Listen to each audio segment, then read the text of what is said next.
तर मित्रांनो, आज आपण पुशेगाव या ठिकाणी सेवागिरी मंदिरास भेट देणार आहोत। सन 1905 मध्ये सेवागिरी महाराजांचे पुशेगाव येथे आगमन झाले।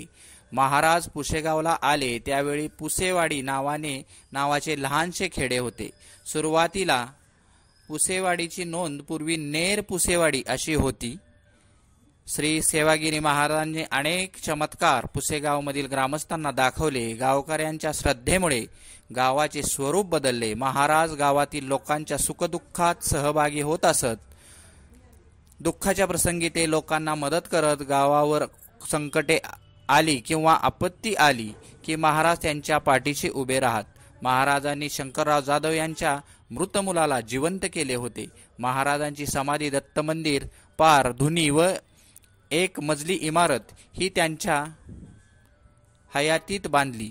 त्याकरिता सीताराम जामद व सीताराम गुरव यांनी त्यांना बांधकामात मदत केली, तर इतर ग्रामस्थांनी देणगी स्वरूपात मदत केली।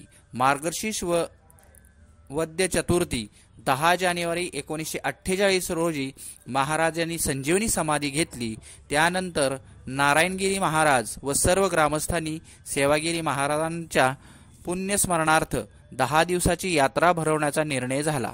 श्री सेवागिरी महाराज यांच्या श्रद्धा, सेवा व नम्रता हीच खरी उपासना। या अनुषंगाने महाराजांनी अर्पित केलेल्या देणगीतून भक्तांना जास्तीत जास्त सोयीसुविधा उपलब्ध करून देतात।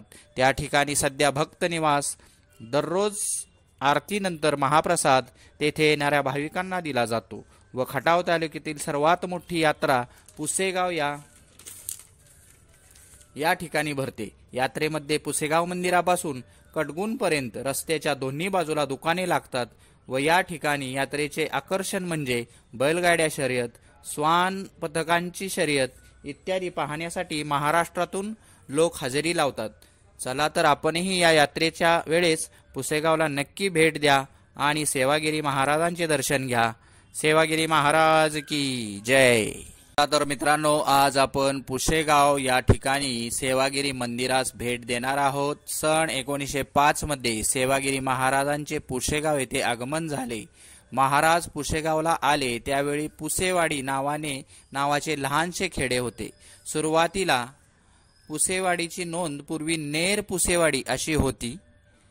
श्री सेवागिरी महाराजांनी अनेक चमत्कार पुसेगावमधील ग्रामस्थांना दाखवले। गावकऱ्यांच्या श्रद्धेमुळे गावाचे स्वरूप बदलले। महाराज गावातील लोकांच्या सुखदुःखात सहभागी होत असत।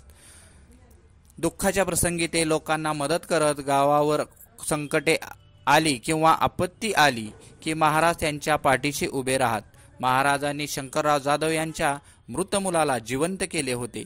महाराजांची समाधी दत्त मंदिर पार धुनी व एक मजली इमारत ही त्यांच्या हयातीत बांधली। त्याकरिता सीताराम